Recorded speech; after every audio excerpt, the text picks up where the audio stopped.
and welcome to today's video tutorial. We're so glad you're here today, and we are so thankful you're watching.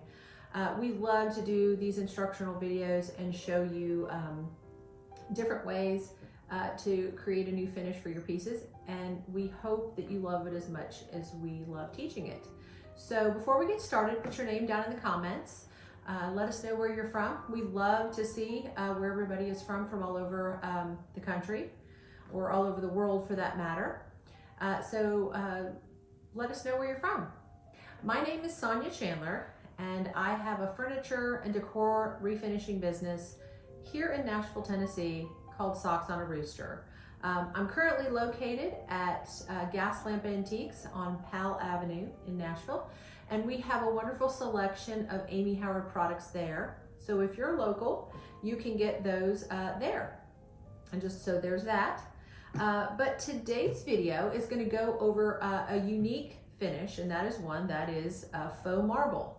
Or in particular today for this project, I'm going to be doing alabaster. So it's going to have a different color combination than maybe a traditional white and gray marble. So I rescued a piece of furniture, or actually I took over the rescue from a lady who had this beautiful French wood inlay cabinet. And the cabinet itself is beautiful. You wouldn't want to paint this. I love the piece as it is. But the only thing that needed to be restored on it is its top. It was missing its marble top. And on first inspection of the piece, I thought, well, I'll have a piece of marble cut to go on top. And I may still do that. But in the meantime, I don't have to wait. I am going to take this piece of just regular wood that I had cut to match the top, just like what the shape of the marble would be, until I find a remnant. And I'm going to make it look hopefully just like marble or alabaster. And I'm going to show you how to do that with some one-step paint, some glazed over. We're going to create some layers with glaze, and then we're going to finish it off with either your choice. We can do a lacquer or we can do a wax sealer on the top of this piece. But I felt like the alabaster color combination with its browns and its taupes, even a little bit of golden yellow, would look beautiful with the colors of this French cabinet. So I'm going to show you exactly how to do this and how it's almost foolproof with a few secrets in the process, which make it very anxiety less. You don't have to have any worry about trying these, because there's a couple of little techniques you can use along the way that helps to blend it all in to make it look very authentic and very real. So I will get started on this, and let me show you how. Okay guys, I'm really excited to show you this project today. It was super fun and it turned out amazing. So here are just a few of the things that you'll need to mix up to start your project. I have my sponge roller with my paint in a plate. I have a turkey feather. I have 4 containers to mix up my glaze. I've got my glaze there, my colors, and some water. And those are all there. I'm going to show you how to mix those in a minute, but I wanted to show you real quick. The very first basic step is just preparing your canvas. And you're just going to take that sponge roller and you're going to cover your surface. Now, this was a raw piece of pine that I cut to do the top. So it was pretty rough. So I wanted you want the sponge roller to make it as smooth as possible, or as marble-like as possible. And ultimately I did 3 coats and I sanded in between. So just get your canvas ready. Now, this is my glaze making process. It's 1 part glaze, 1 part water, and 1 part paint. Now I dip into my glaze first, and I always use a little measuring cup. This is a 1/4 measuring cup, and this is a really quick way to mix up a bunch of colors at once. So I dip into my glaze and pour it into my cup. And then I go to my paint and pour that into the measuring cup, and I'm going to fill that up to the top. This helps me keep my glazes consistent with the 1 parts of each element. So here I am, and I'm going to dip in with just a little wooden stir stick. These small wooden stir sticks are really great when you're mixing a color because it helps you to at least not add too much of one color in there, because you can only put so much on a stir stick. So if you guys see some wooden stir sticks out there, grab them. They're great to have in your supply cabinet. But then once you've mixed up your paint and it's the same measurement as your glaze, you can just dump that into your glaze. And then the last thing I do is water, because your water helps you to mix out and pour out that paint, which is less waste. And then when I move on to my next color, I take a rag and I just wipe out my measuring cup really well. But this is just a tip that I wanted to share with you because it works so well for me. I dip into the glaze first, always. I usually wipe off the bottom, with a rag, and then do my paint next. Fill that up to the same measurement as my glaze. And then I'm able to take my water and rinse out as much of that paint as possible. I'm just really frugal when it comes to saving all my paint, so I like to rinse that paint out with water. But this works really well to do that. And when you're doing a faux marble, you're going to want 3 colors of glaze. And that's just going to give you that variation when it comes to marbling, the marble effect. And you're going to see how we blend that in here really on the next step. But again, it's the 1 part glaze, and then your 1 part paint, and then the 1 part water. And it's really easy to keep it consistent with the measuring cup here. So I highly recommend getting a set specifically for your studio. If you're doing a really big project, you can use a whole cup. You could even have a smaller one that I'm using here at the 1/4 size. But if you just need some small little glazes for a tiny project. But this helps me really keep an eye on if I'm keeping them all at the same amount, which I can't ever seem to do unless I have some sort of measuring contraption. So I'm just mixing those up, getting my 3 colors here, and I'm using, for this particular alabaster look, I'm using a very light taupe, just almost a deeper cream or taupe, very light taupe. And then I have that golden hue that's kind of an amber color a little bit. And then I have this lighter brown, which was just Windsor with a little bit of linen in it. All right, and this is where we start to lay down our sponged colors, and then we scumble. Now, if you wanted to pause it on that description, scumble is just where we're blurring the lines of these edges. Now, you're going to want to take your piece of marble top, and you're going to go at an angle with your glaze. Now, this is my first glaze color, which is that very light taupe. And I chose to go across the entire piece before I started to do my scumble. And you're scumbling those edges, those are blurring the lines of that sponge so you don't see that harsh line. Scumble can also indicate that you're putting a sheer sort of covering over all of it. And I'll show you that step at the end here once I put on all 3 colors. But you're just going in here and you are taking a soft cloth and you're creating a scumbled edge there. You're blurring those lines and you're blending. It's a blending really technique. Painters do it while they're painting pictures, but it gives it a more smooth and authentic the colors, the lines and the edges are not so harsh. So you're going to just want to learn how to scumble and blend those edges. And then once that is dry, and it dries very quickly, at least it did for me because, it's winter and we've got the heat on.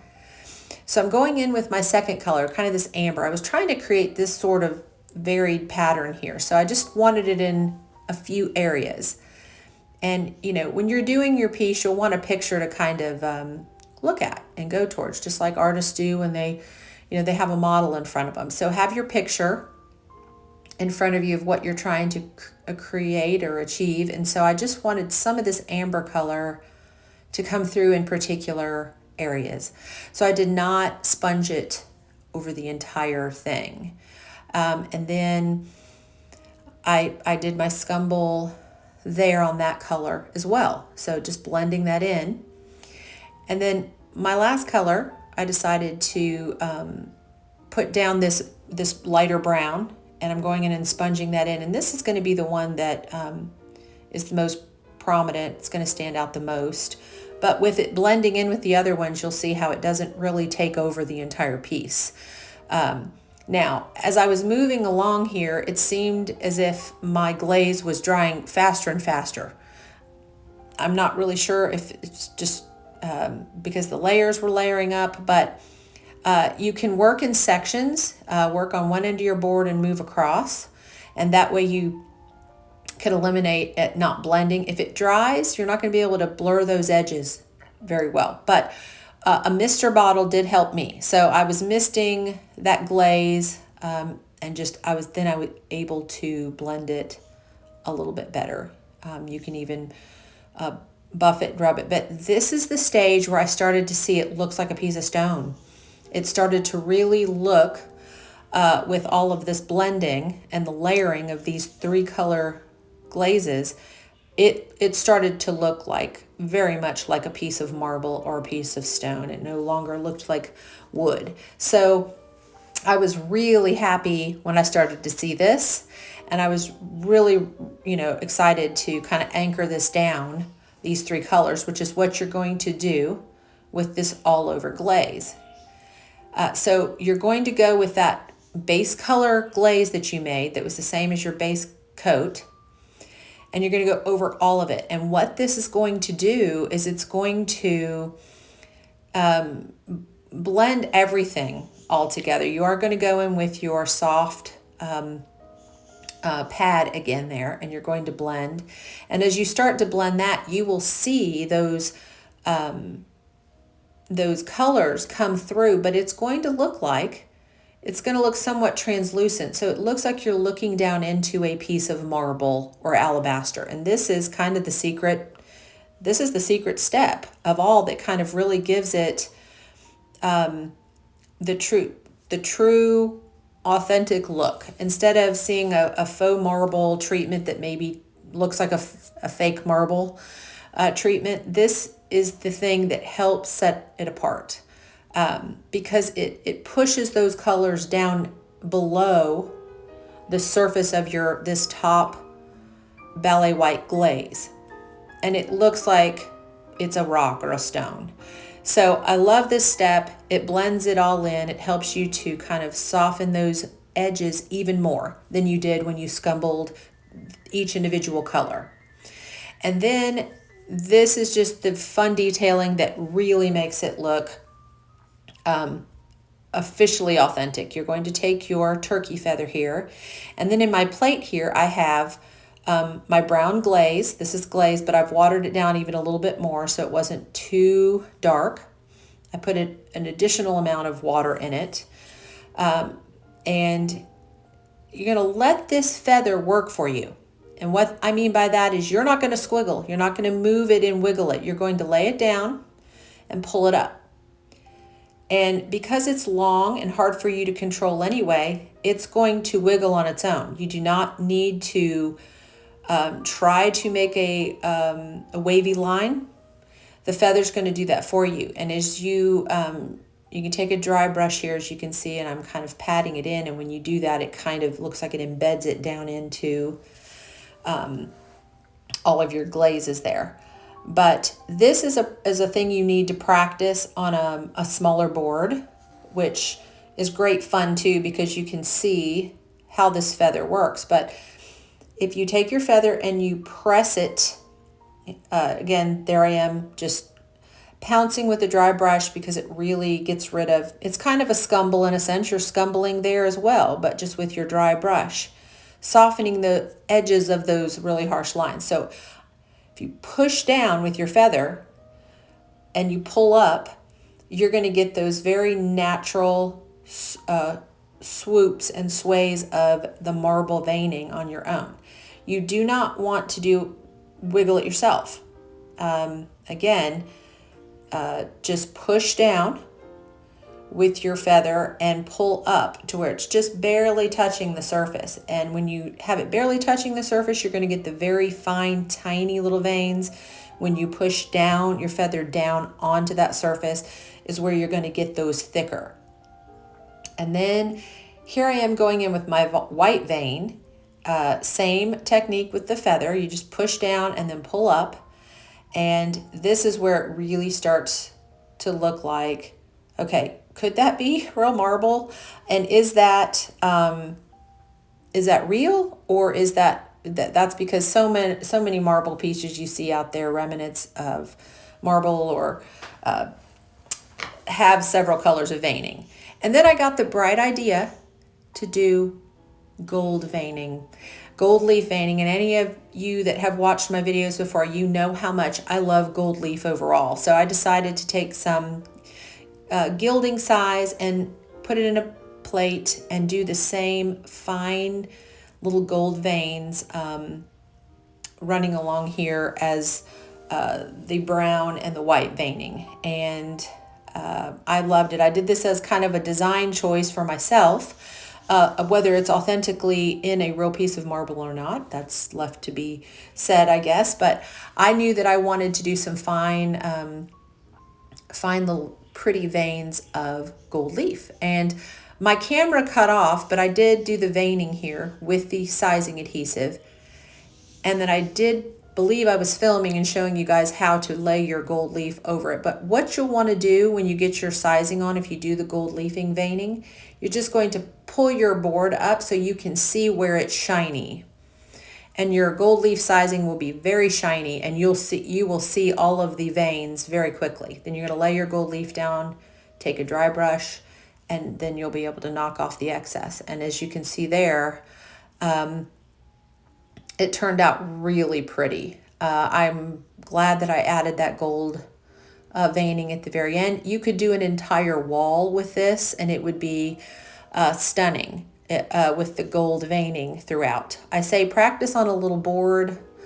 And then after all of your veining is done, you are going to do the glaze again. Unless you just absolutely love where it is, you can leave it. But I went over and did one last thin coat of my Ballet white glaze, and I even watered it down a tiny bit more. That's up to you whether you want to do that or not. And I went in, and here I am blurring those lines again, making a scumble across most of those gold lines and the brown veining and the white veining. And what that's doing is it's really making it look more translucent, like it's a piece of real marble or real alabaster. And you can decide for yourself what you want to do here at the end. You can finish this off with a wax and buff it, or you can use a clear lacquer.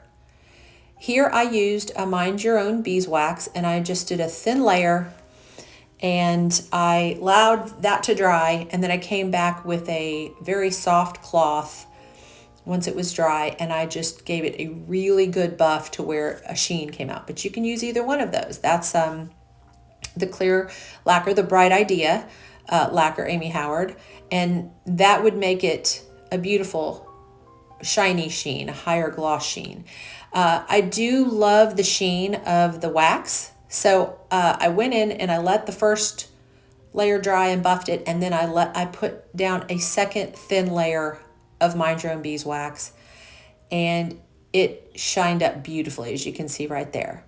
So I could not have been more happy with the outcome of this project.